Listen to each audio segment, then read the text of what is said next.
wa ala alihi wa sahbihi wa mawala ma ba'd.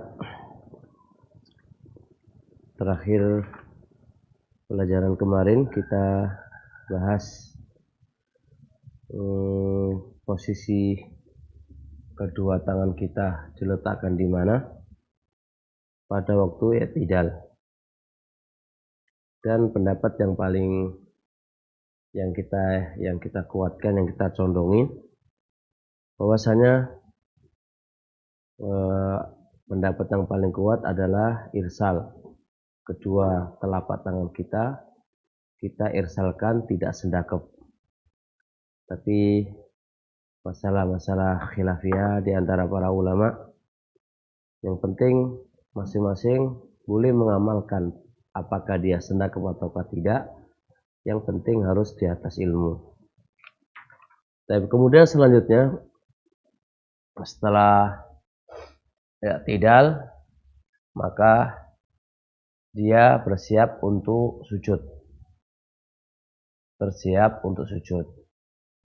Maka bagaimana cara persiapannya? Yaitu bertakbir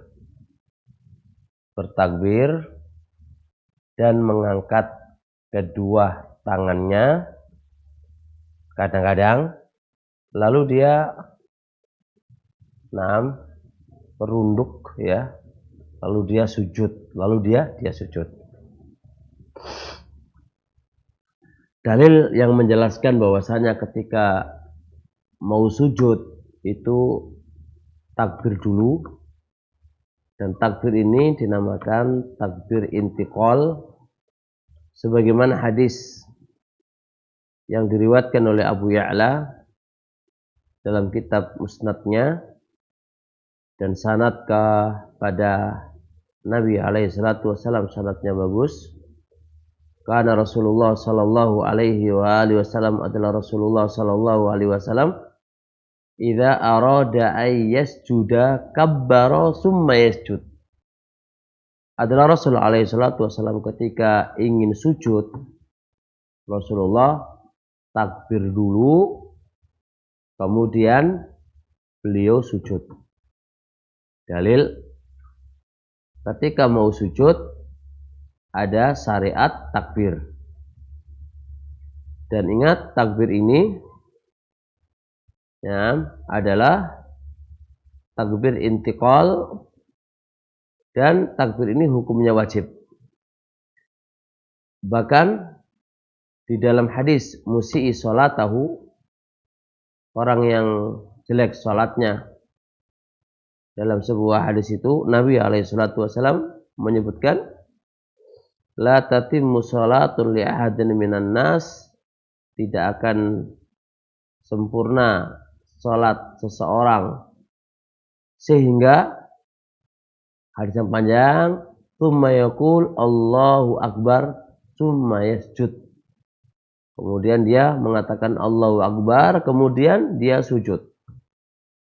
Dan kita sebutkan tadi bahwasanya kemarin juga kita sebutkan, semua gerakan atau perbuatan atau ucapan yang terletak pada hadis musi'i sholatahu alal aqal, paling kecil, paling tidak, itu hukumnya adalah wajib. Dan ternyata takbir ketika sujud ini ada di hadis musi'i sholatahu.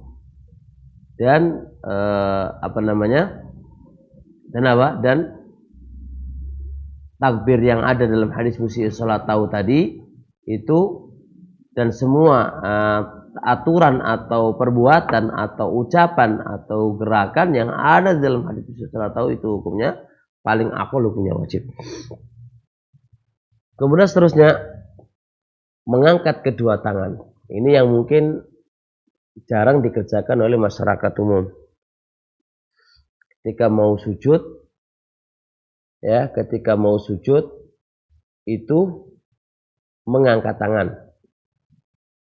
Nah, permasalahannya, Asy-Syaikh Al-Albani dalam kitab Asal Sifat Salat Nabi mendatangkan 10 hadis. Kemudian beliau sebutkan 10 hadis itu di ta'liqat beliau Al-Zadil Ma'ad,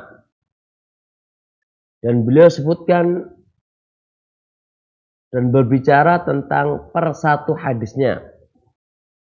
Dan kesimpulannya, hadis yang menjelaskan ketika mau sujud itu mengangkat kedua tangannya, itu yuqawwi ba'duha ba'dha, sebagiannya menguatkan kepada sebagian yang lain. Bahkan di sebagian hadis itu tidak ada kritikan satupun dalam sisi sanadnya. Sanadnya sampai lamat anafiha, tidak ada celaan di dalamnya. Yaitu sebuah hadis Malik ibn al-Huwairits radhiyallahu ta'ala anhu, annahu ra'an nabiyya alaihi salatu wasalam. Malik ibn al-Huwairits itu melihat Nabi alaihi salatu wasalam yarfa'u yadai, mengangkat kedua tangannya, fi salatihi, di dalam salatnya. Mengangkat kapan itu? Satu, idza raka'a, kalau ruku'. Yang kedua, wa idza rafa'a ra'sahu min ar-ruku', apabila mengangkat kepalanya dari ruku'. Ketiga, wa idza sajada, apabila mau sujud. Ini dalil, apabila mau sujud itu mengangkat tangan. Yang keempat, wa idza rafa'a ra'sahu min as-sujud, apabila Rasulullah mengangkat kepalanya dari sujud. 4 tempat. Mau ruku', bangkit dari ruku', mau sujud, bangkit dari sujud. 4 tempat. Nah, Malik ibn al-Huwairits melihat Rasulullah Shallallahu Alaihi Wasallam mengangkat kedua tangannya. Dan ini adalah kita katakan ahyanan, kadang-kadang. Kenapa kau bilang kadang-kadang? Karena banyak juga hadis Nabi alaihi salatu wassalam itu meriwayatkan dari Nabi, ketika Nabi mau sujud itu nggak menyebutkan mengangkat tangan. Maka diambil thariqatul jama', thariqah pengkompromian, bahwasanya berarti terkadang mengangkat tangan, terkadang tidak mengangkat tangan. Terkadang mengangkat tangan dan terkadang tidak mengangkat tangan. Kalaulah Nabi itu mengangkat tangan terus menerus, tentunya sahabat-sahabat Nabi yang meriwayatkan sifat sholatnya Nabi tentu akan naqala hadza, akan menukilkan ini. Tapi ternyata tidak. Ternyata tidak. Maka itu menunjukkan mengangkat tangannya itu kadang-kadang. Jadi kesimpulannya, semoga Allah Subhanahu wa taala memberikan pemahaman kepada kita ketika mau sujud, ya, ada 2 gerakan. Gerakan yang pertama yaitu baca takbir, dan namanya takbiratul intiqal dan hukumnya wajib. Yang kedua, mengangkat kedua tangannya, takbir sambil mengangkat kedua tangan. Kedua tangan ini jarang dilakukan oleh kaum muslimin. Mungkin kaum muslimin malah nggak pernah melakukannya ini. Padahal hadisnya sahih dari Nabi alaihi salatu wassalam.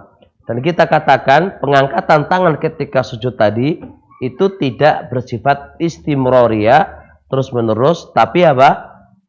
Terkadang.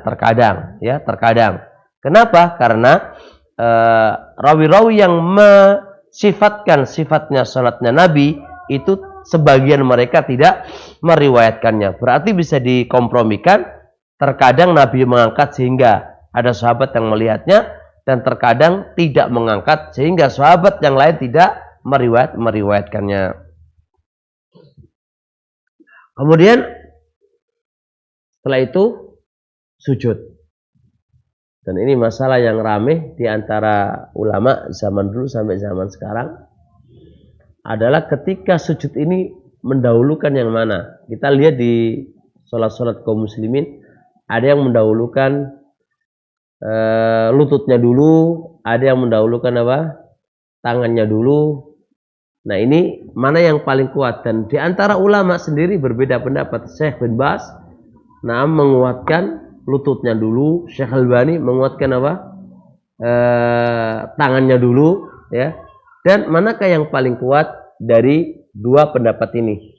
Saya condong pendapat yang mengatakan kedua-duanya adalah boleh. Boleh lutut dulu, juga boleh tangan dulu. Karena yang saya ketahui hadis-hadis yang menjelaskan tentang lutut dulu itu hadisnya lemah, dan hadis yang menjelaskan tentang tangan dulu itu juga hadisnya lemah. Dan pendapat ini yang dikuatkan oleh Syekhul Islam Ibnu Taimiyah dalam kitab Majmu' Fatawa, dan juga dikuatkan oleh